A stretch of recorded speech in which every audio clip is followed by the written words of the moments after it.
¿No les ha ocurrido nunca de ir donde está la nevera, abrir la puerta y de pronto preguntarse, ¿para qué habré venido? Es como si estuviéramos programados sin nosotros saberlo. Y si esto ocurriera también cuando tenemos que elegir entre tomar un cortado o un café con leche, entre salir de viaje o quedarse en casa, entre casarse o no casarse. Bueno, de esto va Redes hoy. Nuestro cerebro nos engaña. Cuando recordamos y cuando pensamos en nosotros mismos. Cuando soñamos y cuando percibimos la realidad que nos rodea. Nuestro cerebro finge, adultera, falsifica, pero tiene buenas razones para hacerlo. Nuestro cerebro es un dispositivo fruto de la selección natural y está dedicado al servicio de un organismo vivo, nosotros. ¿Y cuál es la meta de todo organismo vivo? La supervivencia.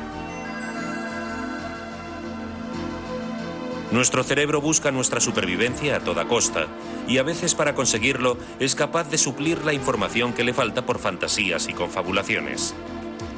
Lo importante es que la información no nos falte, aunque parte de ella no sea exacta. Lo importante es que la realidad se nos presente con un sentido completo y coherente. Que creamos que todos nuestros comportamientos están bajo nuestro control. Que nuestra memoria parezca un reflejo de lo ocurrido. Para nuestro cerebro es más importante contarnos una historia consistente que contarnos una historia verdadera. El mundo real es menos importante que el mundo que necesitamos. Fíjense en la figura de la pantalla. Las líneas grises horizontales son paralelas entre ellas. Pero observen qué pasa cuando los cuadrados se desplazan a un lado. ¿Todavía las ven paralelas? Parece que el paralelismo es relativo, pero ¿puede esto ser posible? Los objetos que vemos, escuchamos y tocamos pueden ser reales, pero lo que experimentamos como realidad es una ilusión construida en nuestro cerebro. Nuestra memoria no es de fiar, no funciona como una cámara fotográfica, y mucho menos como el disco duro de un ordenador. Unas veces, para conseguir un recuerdo coherente, el cerebro rellena los huecos de la memoria con contenidos imaginados e irreales. Otras veces, almacenamos información de forma inconsciente, información que al salir a la superficie parece algo maravilloso y sobrenatural. La actitud, la emoción, la imaginación y lo vivido, todo ello influye en nuestros recuerdos. Lo cierto es que vivimos en un mundo construido por nuestro cerebro, y por nuestro bien, unas veces nos muestra cosas que no están y otras nos esconde cosas que sí están.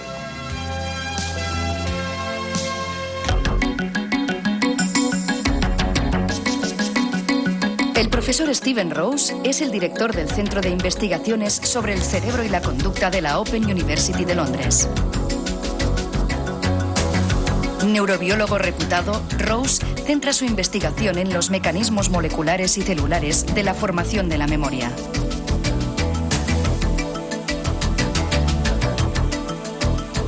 Vamos a hacer juntos un experimento. Imagínense que estoy con ustedes, en el salón de estar, y que me paso un día entero, porque he venido cargado con, maletas de fotografías de gente, de cualquier tipo de gente. Y se las voy pasando una a una, desde las 9 de la mañana hasta las 9 de la noche. Y al día siguiente le voy a pedir cuántas de estas fotografías que vimos el día anterior creen ustedes que serían capaz de recordar si vieran de nuevo la fotografía o se encontraran al señor o la señora por la calle. ¿Cuántos creen que recordarían? Piensen un poco. ¿5? ¿10?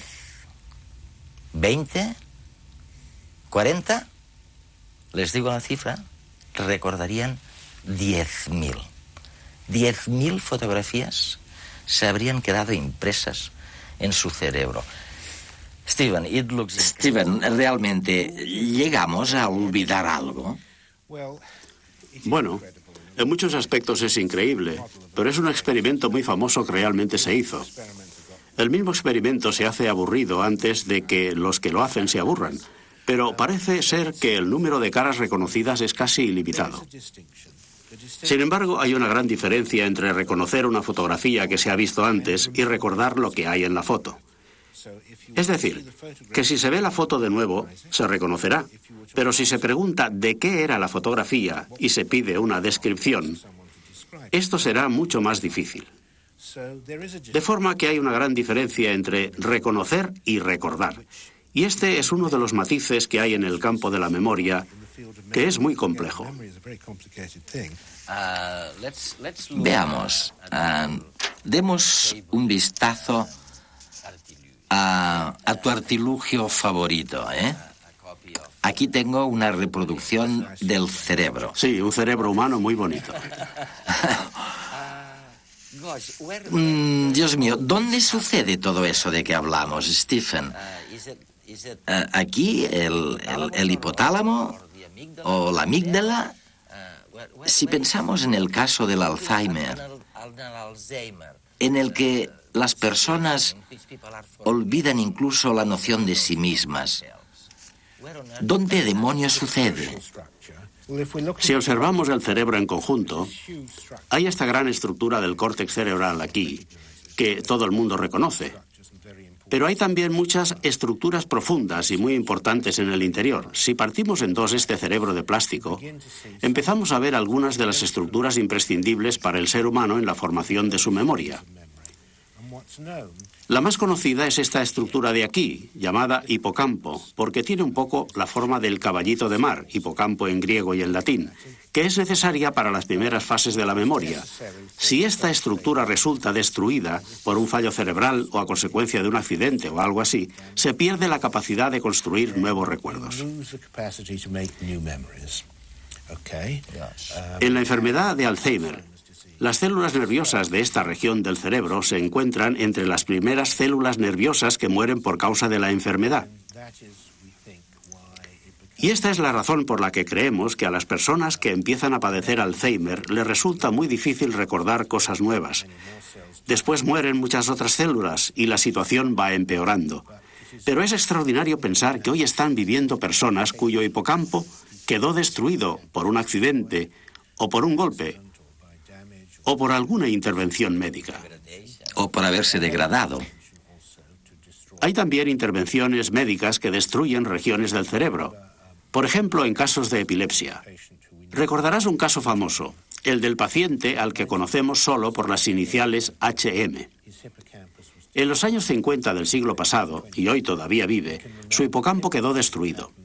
En aquel entonces él era un joven de unos 20 años y hoy conserva todos los recuerdos hasta el momento justo en que su hipocampo quedó destruido. Pero si le preguntas qué edad tiene, dice que todavía tiene 20 años. Y te conoce y habla contigo, pero si te vas de la habitación y vuelves a entrar, te hablará como si nunca te hubiera visto antes, porque no puede almacenar nuevos recuerdos.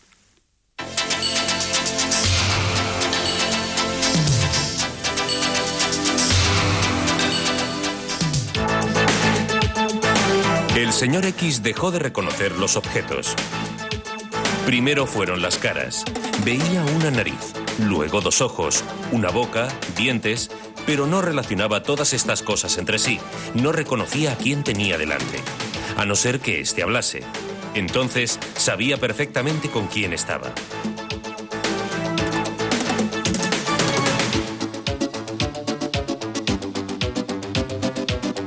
A su mujer la llegó a confundir con un sombrero cuando buscaba algo que ponerse a la cabeza para salir a la calle. Sabía que necesitaba algo, pero no podía imaginar su forma. Así que cogió lo primero que encontró, a su señora.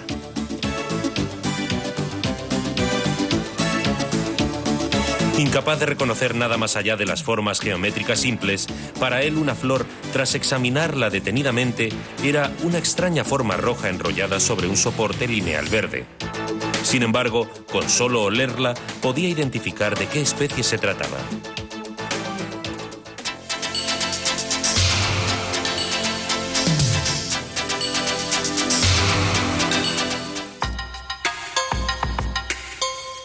El paciente Y se pegó un susto de muerte cuando descubrió bajo las sábanas una pierna fría y peluda que le pareció repugnante. Asustado, intentó echarla de la cama, pero no pudo evitar caer también él. El médico acudió en su ayuda. ¿Qué le ocurre?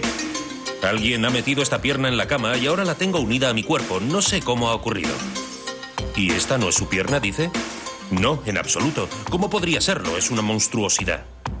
¿Y entonces dónde está la suya? No lo sé. Dios mío, ha desaparecido.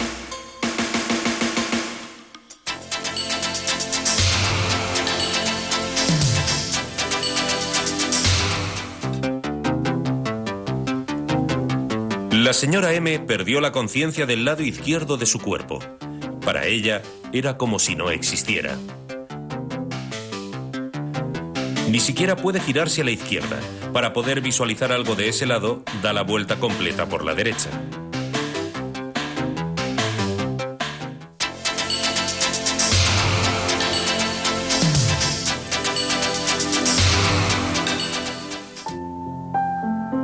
La señora L era ya mayor y estaba un poco sorda. Una noche soñó con su infancia. Al despertar, oyó música que solía escuchar de pequeña. Intentó averiguar de dónde provenía. Finalmente, se dio cuenta de que las canciones provenían de su propia cabeza. Con el tiempo, la música cesó poco a poco. Y la señora L sintió un poco de pena porque después casi ni podía recordar las melodías de aquellas canciones de su niñez que tan intensamente habían vuelto a su memoria durante un tiempo.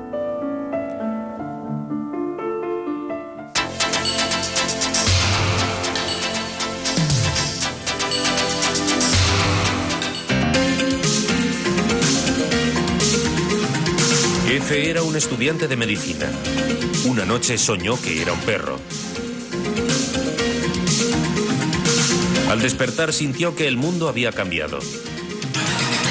Los colores tenían muchas más tonalidades y los olores eran mucho más intensos y sutiles.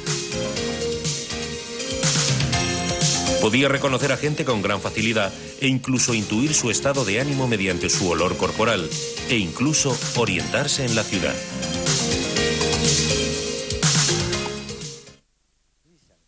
Escucha, he leído tu último libro, La fábrica de la memoria, y lo he terminado. Espero que te haya gustado. Sí, lo he acabado. Y te diré por qué. Porque estaba sorprendido, y esto quizás sorprenda a nuestra audiencia, de algo que quizás a ti no te sorprende nada. Dices que cuando un animal, normalmente, ya sé que tú trabajas con unos pollitos monísimos, ¿no? Con pollitos de un día. Tienen un día. Un día solo. Oye, esperemos que hayan servido para una causa de la que podamos un día beneficiarnos. Dices que cuando un animal está en un proceso de aprendizaje, un proceso en el que se le enseña algo que le va a ayudar a conocer su entorno, donde va a vivir, que le va a ayudar a sobrevivir, algo cambia, dices. Algo cambia en las neuronas del cerebro o en las sinapsis, en las conexiones. Es decir, que se ha producido un cambio físico, enseñando. Dices que si se les enseña algo, también sucede algo en la estructura del cerebro. Desde luego. Pero creo que lo mejor es que empiece explicando lo que hago con los pollitos que tienen un día. Los pollitos tienen que aprender muy rápidamente lo que sucede en el entorno, porque como ya sabes, son muy precoces. Desde que salen del cascarón tienen que encontrar el alimento por ellos mismos. No se quedan con el pico abierto esperando que llegue la madre y les traiga la comida. Tienen que explorar el entorno y lo hacen a base de picotazos. De manera que les enseñamos a los pollitos una pequeña bolita brillante y espontáneamente, en 10 o 20 segundos, le están dando picotazos. Si se hace que la bolita sea amarga, es decir, que tenga un sabor desagradable, la picotean una vez, mueven la cabeza y no vuelven a picotear a una bolita como esa nunca más. De forma que han aprendido que esa bolita tiene un sabor desagradable. Esta es una estrategia de supervivencia Es una tarea de aprendizaje muy potente. Es decir, que el comportamiento cambia a partir de esta experiencia única. Pero también algo tiene que cambiar en el cerebro para que el comportamiento cambie. Y todo esto guarda relación con un mecanismo al que tú llamas las moléculas adhesivas. Unas moléculas que se pegan a un sitio. Y hago esta pregunta porque es importante para el problema del Alzheimer, para la idea de que se puede hacer algo para combatir la decadencia de la memoria. Déjame explicar lo que hemos descubierto, en colaboración con colegas de otros laboratorios, observando a los animales cuando aprenden a llevar a cabo una tarea nueva. Y suponemos que los seres humanos actúan igual.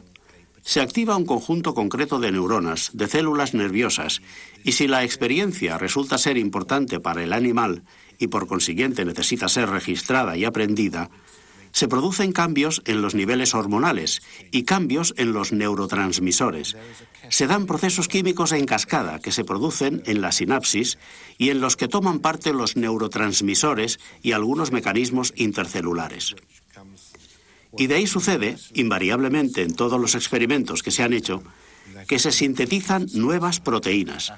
Y estas proteínas son transportadas desde el cuerpo de la célula hasta la sinapsis.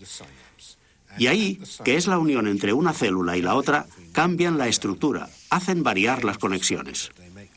Lo que hemos hecho ha sido identificar las moléculas que son importantes para el cambio de las conexiones.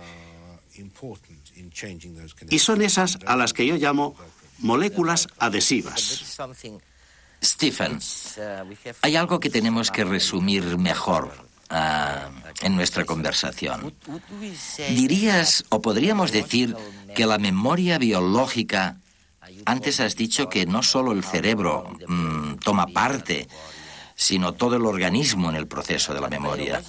¿Podríamos decir que la memoria biológica no coincide necesariamente con los hechos históricos? ¿Podríamos decir que el cerebro elucubra para sobrevivir? Sí, claro. Recordamos cosas y podemos estar muy seguros en nuestra mente de que estas cosas realmente nos pasaron. Pero si lo comprobamos con los hechos históricos, no es necesariamente cierto. Cuando antes me contabas tus primeros recuerdos de la infancia, tú has dicho muy bien, esto es lo que yo creo que recuerdo. Pero en realidad, cada vez que recuerdas eso, lo reconstruyes biológicamente, además de la descripción de la reconstrucción que haces.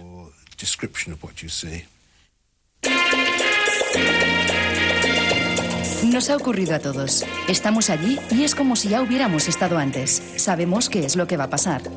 Es el fenómeno del déjà vu o de lo ya visto. ¿Por qué se produce? No está claro. Una de las explicaciones propuestas es que a veces en el cerebro se produce un retraso de fracciones de segundo en procesar la información, pero no en almacenarla en la memoria. Por eso, cuando la procesamos, tenemos la sensación de que la estamos viviendo y recordando a la vez. El presente se hace pasado en nuestra cabeza.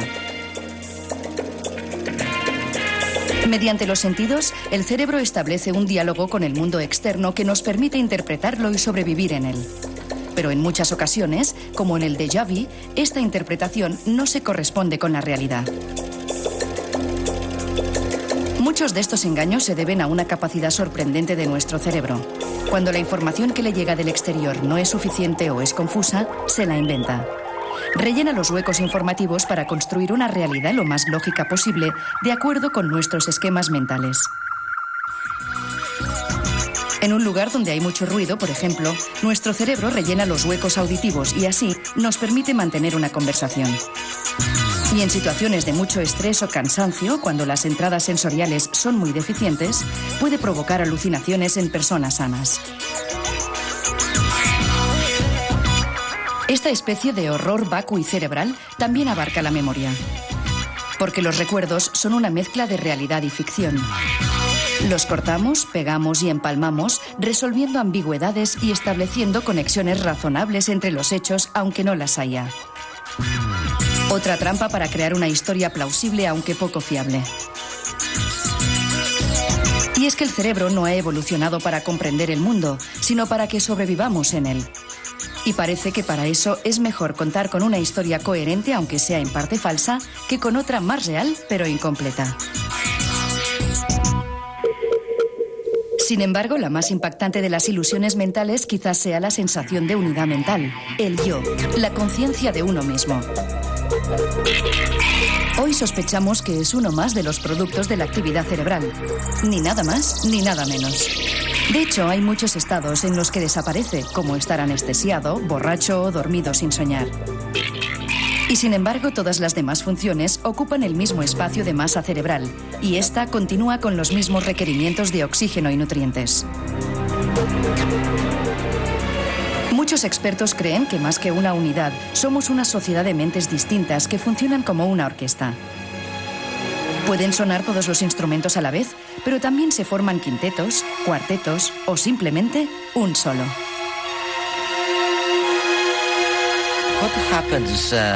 ¿Qué pasaría?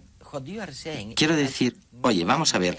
Lo que tú dices es que la memoria se mantiene a pesar de los cambios estructurales que se producen en las relaciones sinápticas o entre las neuronas.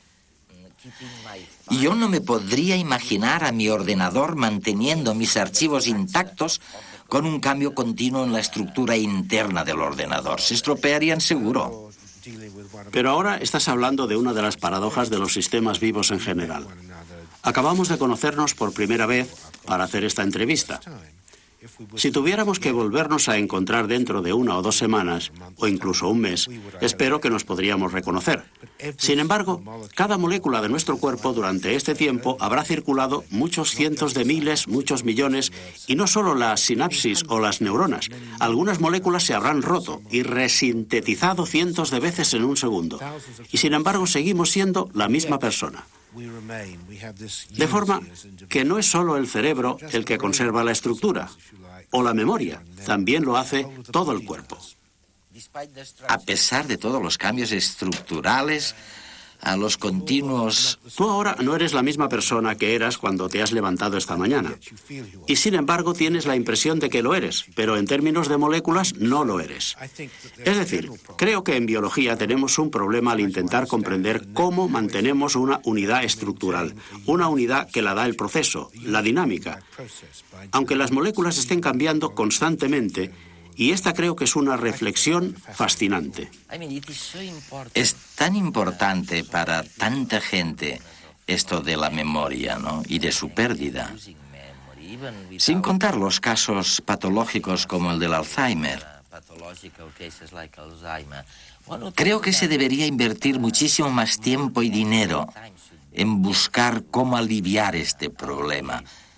Si es que se puede, ¿no? Sobre esto hay un par de temas que me gustaría comentar. Primero, es que el olvidar también es bueno.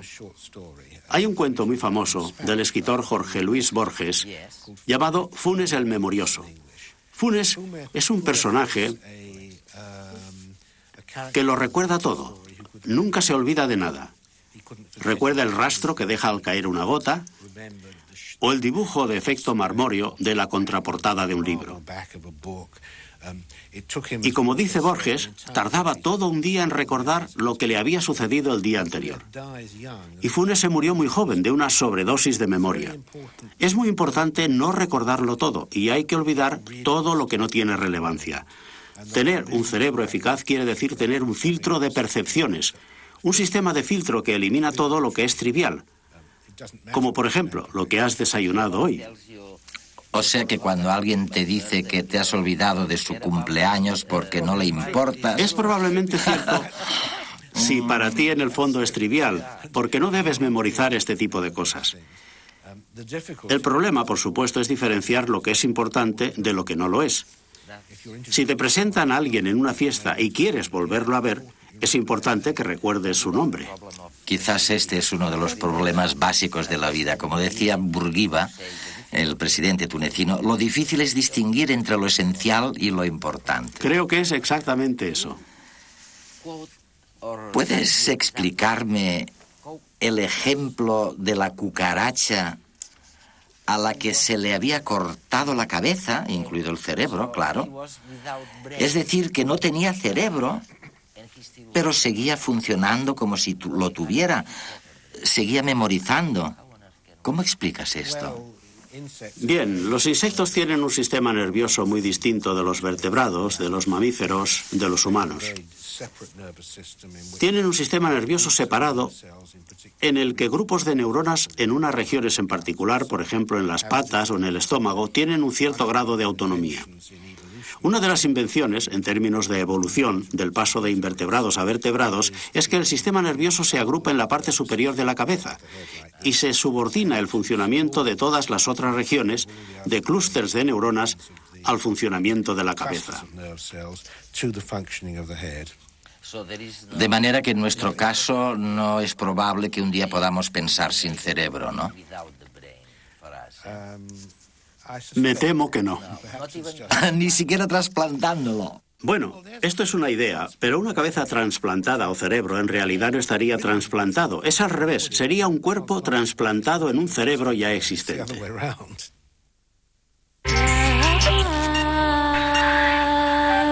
Hoy nos vamos a ocupar de, imagínenselo, nos vamos a ocupar de, bueno, cómo funciona el cerebro, cuando funciona, ¿no? Cómo guardamos las cosas, si las guardamos forever, para siempre, o las guardamos y las olvidamos. Y luego, ¿cómo olvidamos? Si olvidamos, es realmente ver si nos podemos fiar del cerebro, ¿no? Y bueno, y saber, comparándolo con el del resto de los animales, saber, oye, un poco lo básico, ¿no?, que debiéramos saber, ¿no? Por supuesto que estamos en redes, ¿no?, en la 2, transmitiendo para nuestras audiencias en España y por el canal internacional en el resto del mundo. Oye, con instrumentos externos, o sea, con manipulaciones externas vía fármacos, se ha hablado mucho, por ejemplo, de los fármacos de la inteligencia, los smart drugs, ¿no? ¿Se puede alterar o no se puede alterar el cerebro de la gente? Por ejemplo, en el caso, para ir a un paradigma concreto, despierto o dormido, es evidente que a una persona despierta se le puede inducir el sueño y cambiar su estado de actividad eléctrica con fármacos. Esto es así. Ahora, si se está hablando de manipulación más selectiva, por ejemplo, inducir cierta toma de decisiones, bueno, entramos en el ámbito de la neurofarmacología, y que puede tener 2 ámbitos de aplicación. La intervención terapéutica, por ejemplo, se puede cambiar la situación o el estado de un enfermo con una patología bipolar, se puede cambiar la situación de un enfermo esquizofrénico con fármacos de ese... Hombre, evidentemente sí.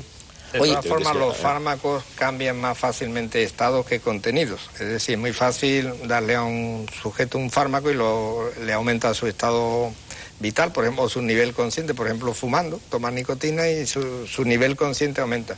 Distinto es cambiar contenidos, es decir, darle a alguien una droga y que pase de ser del Real Madrid y que sea del Real Madrid y sea del Barcelona. Oye, eso no se hace todavía. Es muy difícil. Por eso digo, los fármacos, la psicofarmacología se basa hoy por hoy en modificar los niveles de conciencia, los estados mentales. Se puede favorecer o disminuir. No las estructuras. No los contenidos, además, no el contenido. Oye, yo cada vez que voy a Estados Unidos y entro por allí o paso delante de un escaparate, me encuentro cantidad de botellitas de unos fármacos que llaman DHEA, como si fuera una cosa importantísima para mejorar la memoria, para mejorar el funcionamiento del cerebro. ¿Qué hay de esto? Bueno, hay toda una batería de fármacos en esa dirección y de hecho ahora la industria psicofarmacéutica está trabajando, buscando, digamos, la aspirina de la memoria. Yo creo que hay una gran, aunque no está dicho así, tan directamente, porque teóricamente la farmacología va a curar enfermedades, no sé, las demencias, las enfermedades neurodegenerativas, pero el fármaco que sería un boom es una especie de aspirina que igual que mejora el estado, la sensación vital, pues que mejorase la capacidad de memoria que tiene un sujeto, sobre todo cuando alcanza cierta edad, empieza a olvidar nombres, a olvidar situaciones, algo de ese tipo. El experimento de hoy va de cambios. ¿Y saben de qué? Obviamente de cambios en el cerebro. ¿Y saben de quién? Bueno, pues de los taxistas de Londres. ¿Y saben por qué? Pues simplemente porque son taxistas en lugar de otra cosa.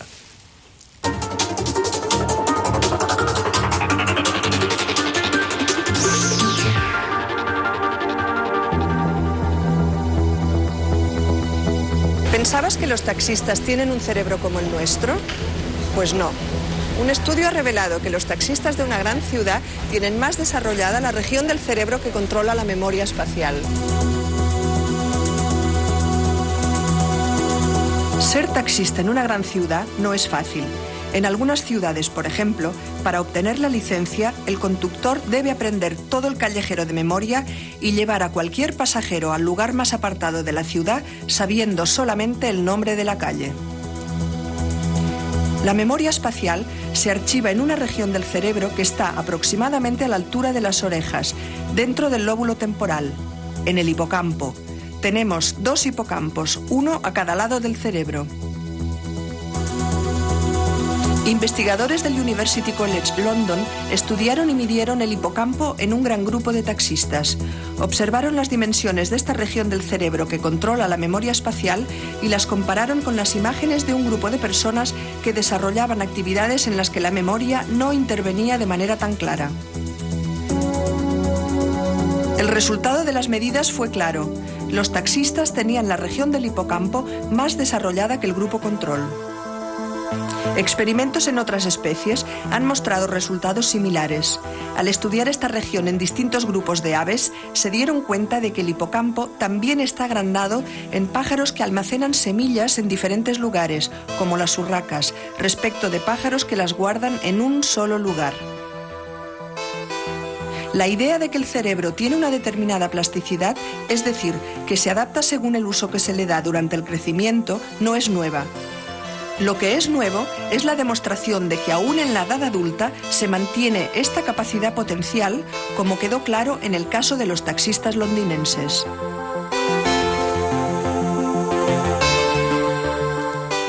Bueno, ya lo han visto, o sea que los taxistas londinenses tienen una parte del cerebro más grande y simplemente se trata de aquella parte dedicada supuestamente a la intuición espacial, ¿no? O a manejar a la orientación espacial. ¿Qué me decís de esto? ¿Cambios pequeñitos? Pero bueno, puede ser dos cosas, que los taxistas se seleccionan ya aquellos que tienen hipocampos grandes, claro, terminan siendo taxistas, y los que tienen hipocampos pequeños son oficinistas, que no se tienen que mover de la máquina de escribir, o puede ser que puede ser dudoso el experimento. Pero estamos en la misma situación. Hace falta que el cerebro cambie, igual que cambia el músculo cuando uno se entrena. Es decir, el corredor sí, evidentemente le cambia el tamaño del músculo, pero no el número de células musculares que tiene. Las células se hacen más grandes, no tienen más células en el músculo el que se entrena. O sea que si en el músculo no hay esa plasticidad de que aumente el número de células con el ejercicio, en el cerebro es mucho suponerle que cambie el número de neuronas porque uno se dedique a una determinada tarea. Distinto es que como la use esa estructura, pues evidentemente el uso siempre favorece la función. Pero cuando la gente dice recuerdo, o sea, ahora mismo te pongo un ejemplo. Oye, ahora mismo recuerdo a una perra que yo tuve que se murió, que quería mucho y que se llamaba Loto. Oye, ¿dónde estaba esta perra? ¿Dónde estaba este recuerdo? Antes de que os lo mencionara ahora. ¿Dónde Eso es la idea del estado funcional. Estaba almacenado y cuando se activa ese estado sale todo junto. Sale la perra con la situación, el entorno y el estado emocional del sujeto que le resultaba agradable ver su perro. Eso es rescatarlo de la memoria, pero no está necesariamente en un sitio físico, que es la idea de poner la memoria en una caja. Sí. Y abro la caja del perro... Pero está todo lo que me ha pasado ahí dentro, muere en alguna parte. De momento la neurociencia lo más que puede decir que el cerebro es el que produce la actividad mental, no hay otro sitio donde se guarden esas cosas. No sé si Juanvi tiene otro sitio. Mira, hay que ser muy discretos se maneja sistemáticamente el concepto de representación. El concepto de representación hace alusión a la forma en la que se almacenan los recuerdos, que pues, de entrada hay que decir, no son para nada una imagen fiel. No son una imagen fiel.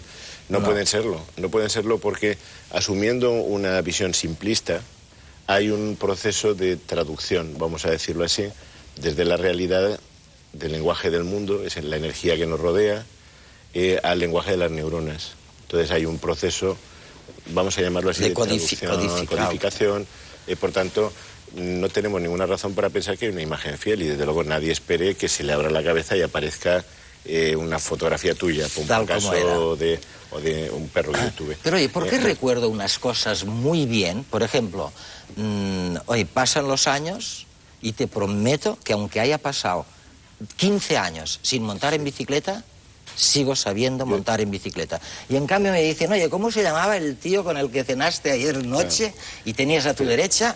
Y no lo recuerdo. La explicación que da la ciencia a esto es que la memoria, aunque nosotros como humanos vivamos en una realidad supuestamente avanzada, la memoria esencialmente es un proceso de naturaleza adaptativa. Adaptativa quiere decir, desde el punto de vista evolutivo darwiniano, es un proceso que mejora nuestra supervivencia. La guardo porque me interesa. Entonces, ¿por qué se guardan las cosas?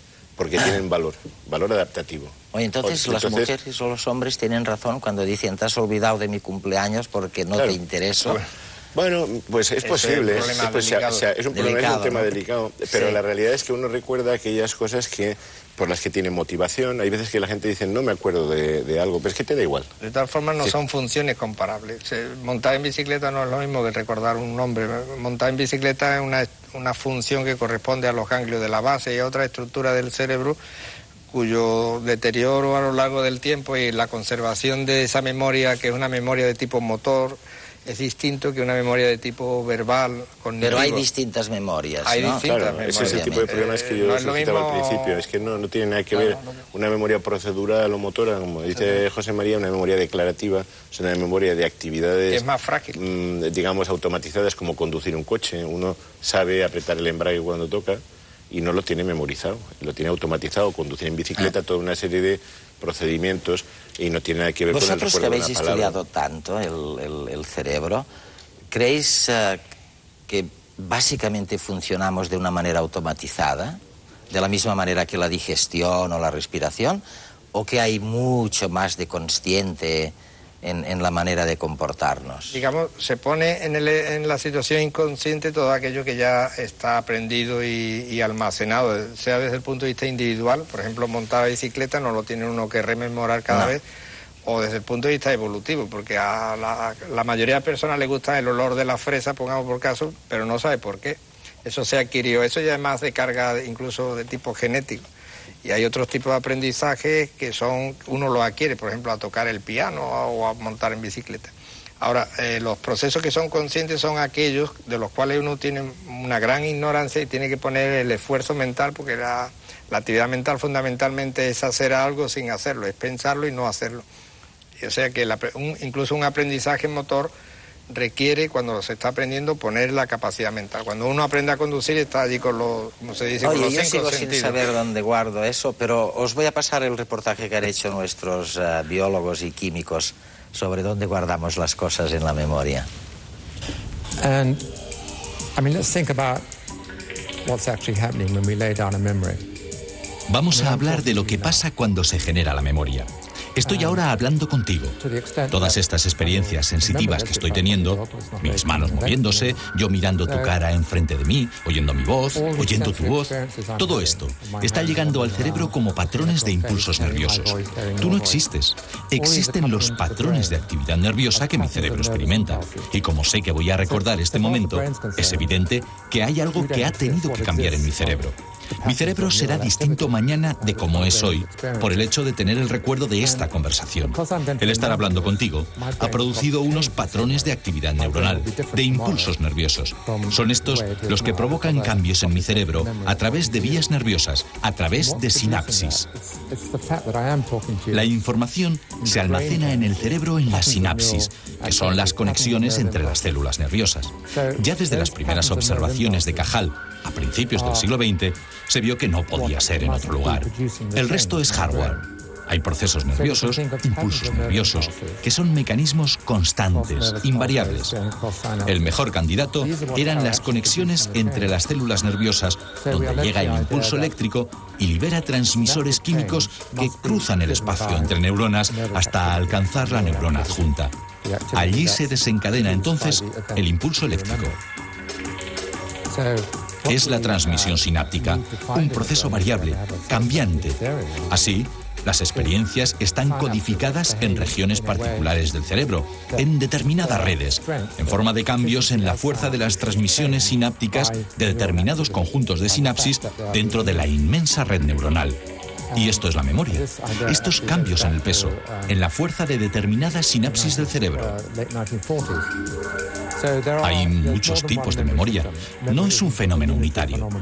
La memoria que usamos en nuestro día a día, la que nos dice lo que hemos hecho hoy, lo que comimos ayer, se almacena, al menos durante un tiempo, en el hipocampo. Quedémonos con la idea de que la información que acompaña cualquier experiencia vivida llega al hipocampo desde todos los centros sensitivos del cuerpo. Allí permanece probablemente durante más de un año. Pero mientras tanto, el hipocampo establece una verdadera conversación con distintas regiones de la corteza. El córtex auditivo, el córtex visual. Esta conversación a dos vías entre el hipocampo y estas regiones corticales, este tráfico neuronal, es lo que se suele llamar el proceso de consolidación. Los recuerdos han de ser consolidados y en ese proceso intervienen el hipocampo y el córtex. Finalmente, los recuerdos abandonan el hipocampo y quedan almacenados definitivamente en la corteza. Así, la memoria de la infancia está en el córtex y no depende ya del hipocampo. Si lo retiráramos, no perderíamos esos recuerdos, pero no podríamos crear nuevos recuerdos. Otro neurofisiólogo, diciéndonos que el almacenamiento de recuerdos se produce en muchísimas partes del cerebro, no hay una cajita, ¿no? Y eso seguramente nos llevaría al tema de que el cerebro es realmente muy complicado y muy complejo, ¿no, José María? Bueno, pues normalmente se acepta la idea de que el cerebro es complejo porque tiene miles de millones de neuronas, 10 elevado a 12. Realmente es complejo porque tiene, digamos, miles de tipos distintos de neuronas. Eso es lo que le da la complejidad. No el número total, sino los tipos. Si se compara con el hígado tiene 5 o 10 tipos distintos de células, pero el cerebro tiene miles de tipos. Lo que pasa es que cada tipo de célula tiene una función y esa función se traduce en que la información que entra a ese tipo de célula sale transformada en otra cosa. Y eso es el trabajo de los fisiólogos. Y está en el 99% de los casos por hacer, porque sabemos la fisiología de la motoneurona, que es la neurona que ya contacta directamente con los músculos, o sabemos la fisiología de las células de la retina, que son las que perciben la luz y la transforman en señales eléctricas, pero no sabemos bien cuál es la fisiología de la estructura que comentaba Tim Bliss, de las células piramidales del hipocampo, qué es lo que hacen, cómo funcionan. Se está empezando a saber, pero ahí hay trabajo muy por delante para hacer. Tú trabajaste con Llinás, creo, ¿no? Y otros, vienen a decir, oye, el cerebro está tan metido ahí dentro, a oscuras, dice él, ¿no? Le llegan códigos, le llegan mensajes codificados. Y el cerebro lo que hace es elucubrar. Y otro amigo suyo, esta vez inglés, dice lo mismo, dice... elucubra allí dentro, intentando que, dice su otro amigo, intentando que no te des de cabeza contra la pared. Utiliza una tecnología muy de cocina, muy casera, para sobrevivir y punto. Y de ahí no hemos avanzado mucho. ¿Tú qué me dices a eso? Bueno, pues... que eso puede ser una idea platónica de cómo funciona el cerebro. El cerebro, más que aprender, lo que hace es comprobar que lo que está viendo coincide con la imagen que ya tiene dentro. La idea de Llinás, un poco exagerada, sería que el cerebro está siempre soñando, principalmente cuando uno sueña, pero que cuando está despierto comprueba o contrasta el sueño con la realidad. Cuando no hay esa realidad, que cuando uno está dormido y soñando, pues no lo contrasta con nada y se lo pone todo el cerebro. Esa sería la máxima expresión de esa idea de que el cerebro inventa la realidad y solo hace pequeñas comprobaciones que le son útiles. Lo único que quiere saber es dónde está la pared y no chocar con ella, pero su estructura real Si lo que se ve de una pared es realmente la pared, eso no le importa tanto al cerebro, le importará a lo mejor a un filósofo, pero al cerebro funcionando no es su pregunta. Oye, y estudiando el cerebro de los animales, ¿podéis avanzar un poco en eso? Del resto de los animales, digo. Estudiando determinadas funciones, sí, ahora ya la tecnología permite estudiar en vivo, digamos en vivo y en directo, como si fuera tocando una sinfonía, porque el cerebro... con ciertas técnicas es como coger una foto de una orquesta y decir qué sinfonía está tocando. En la foto no se ve. No. Hay que poner siquiera una película y un audio y entonces ya se sabe. Pues eso ya se puede hacer con ciertas tecnologías que han avanzado mucho en animales experimentales, que son muy pequeños, pero no sé, un ratón, por ejemplo, tener una tecnología que es casi nanotecnología de ponerle alambres y tal para poderlo ver. Bueno, se puede. Oye, a lo mejor nos llegan ideas nuevas a través del concurso de redes, ¿no? Que hemos vuelto a iniciar. Porque el concurso, además, esta vez, ya saben que hay un premio, que hay un jurado de científicos que evalúan todas estas aportaciones. La cuestión esta vez es qué nos diferencia, si nos diferencia algo, del resto de los animales. Y a lo mejor, vaya usted a saber, a lo mejor en algunas de las respuestas nos llega un dato que nos permite saber dónde caray y cómo almacenamos las cosas para siempre o para un rato en nuestro cerebro. Así les dejo hasta la próxima semana. Gracias por haber estado con nosotros una vez más.